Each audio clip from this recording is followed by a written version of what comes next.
think that to work with 3D pens you need a steady hand. And sometimes you will need 2 steady hands to get things done. But what do you do when you need 3 steady hands? Whenever you need 2 hands to do a task, you actually need 3. Something has to hold down the project, while both of your hands are doing something else. In any self-respecting woodshop or metalworking shop, you would have a vise for that job, and possibly several different vices for different types of jobs. In 3D pen work, we also need several types of vices for different types of jobs. And while some will look like traditional vices, some will not, but they do stabilize your work, which can make a difference between being able to do the job at hand or not. There is more to stability than just both of your hands being busy. Watch this diagonal bridging. The line actually shrinks and straightens as it cools. Here it is again. Look at the horizontal line straightening. That can only happen between 2 completely stable points. Now, let's look at the famous internet cube demonstration. If you tried it and failed, don't feel bad. See how wiggly these lines stay even when solidified? I have trimmed them in half to make it a cube and to minimize the wiggle. Now let's look at it in 1/5 of the speed. Notice how much the verticals are moving just from the plastic flow from the pen hitting them. It has nothing to do with how steady your hand is. There is no chance this line can straighten between 2 unstable moving points.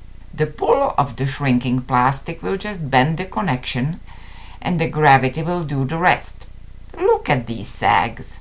So yes, stability matters. Fortunately, we have 6 options. The first thing that can stabilize your project is your work surface itself.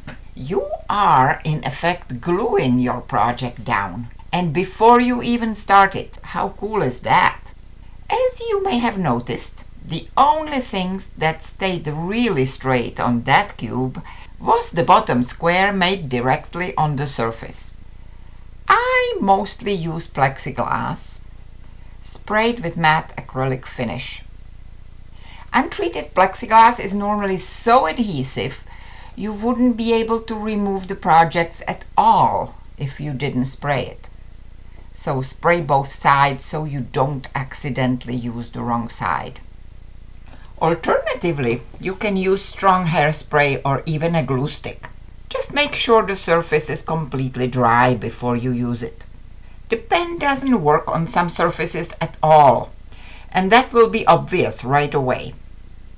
On some surfaces, the pen will work just fine for light-duty tasks, like simple writing or tracing.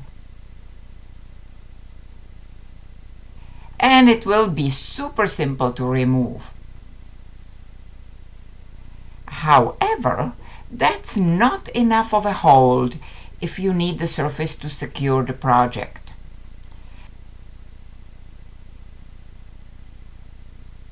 Ideally, you should be able to lift the surface by the project, and it should stay stuck until you decide it should come off.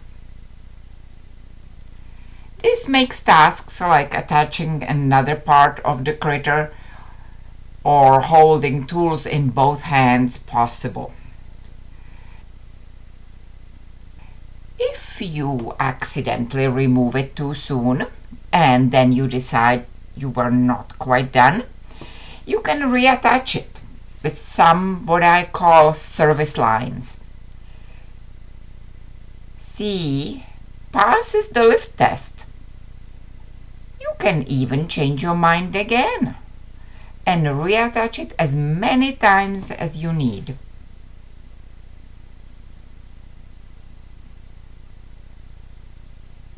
Then you just simply snip off the service lines when you are truly done. I know what you're thinking. What if I don't want to bother making this fancy glue surface? The solution is easy. Just stick it on with something else. Back to our basic cube. It can be as easy as the first square, all the way. Just stick the first square onto something that will help you make a right angle. And for the next steps, you don't even need that help because the angle is now established.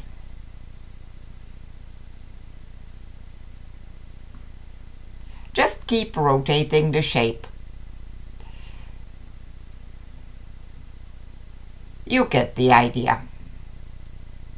Or make two squares, align them. This time we'll use masking tape, but use whatever tape you have. And get some bridging practice, at first going downward, which is way easier than across, because you work with gravity and not against it. Another helpful tool for our purposes is mounting putty. Great for securing small projects that are round or have other complicated shapes and need to sit on a flat surface so you can add to them and still have both hands available to do stuff. And then comes the point when sticking it on is not enough, and you will need all the clips and clamps you can get.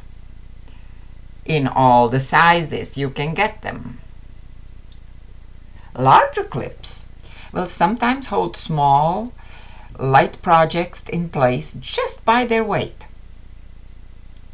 Smaller clips will fit into tight spaces, which comes in handy during the assembly stages of different projects. Clips and clamps will also help you make angles. 90-degree angles come up most often, and there will be plenty of right angle guides around your house to help you make them. I have this handy little piece of square dowel, but any box will do, like the one your pen just came in. For all other angles, you will need an angle support tool, in addition to your clips. And the video on how to make it is in the description.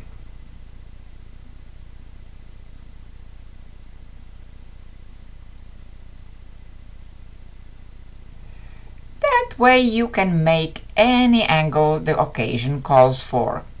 In making objects with 3D pen, you will occasionally need to stack your components above each other. There is also a video in the description about how to make this contraption. This is a turntable that allows you to jump up into the third dimension along the vertical axis, like so. This is especially helpful for symmetrical round objects like vessels and baskets. If you are using this method, just remember to connect each component to the center axis as you go. Stack them upwards in appropriate distances and connect. Once it's all together, it's time to remove the service lines, and you are done.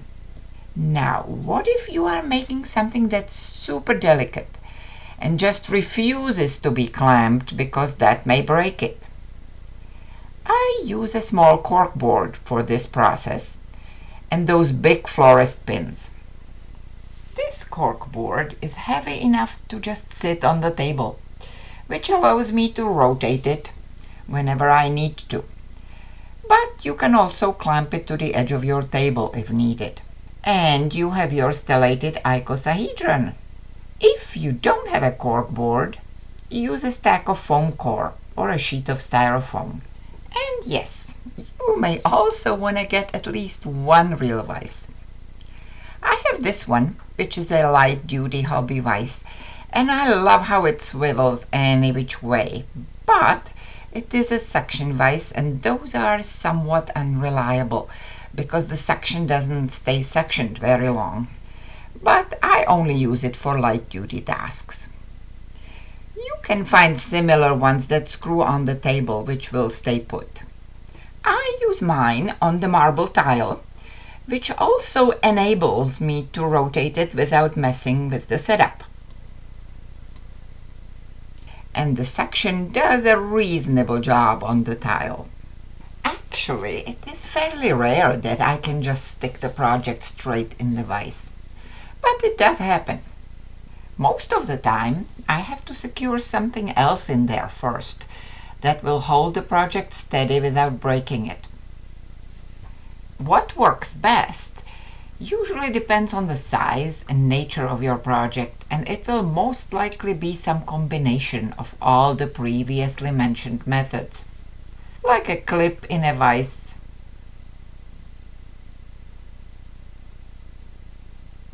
or 2 clips in a vise,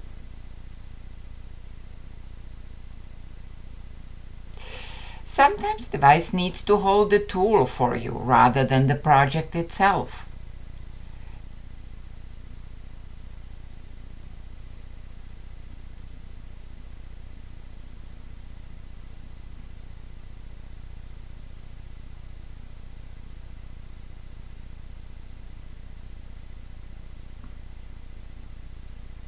You have to be a creative stabilizer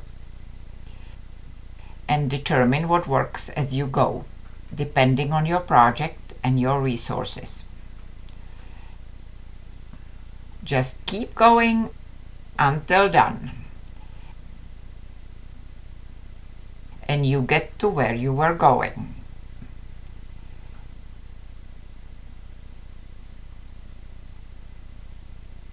If you look in real time at the joining of the big ball project from the beginning, see how it wobbles on me when I'm bridging?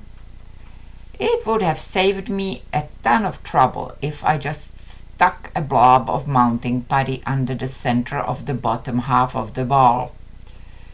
So don't be lazy like me and secure your work. It makes things possible, faster, and less frustrating, even though this one turned out okay in the end. If you are just starting out, here's a video with some more tips you might want to know about. And until next time, go and make something!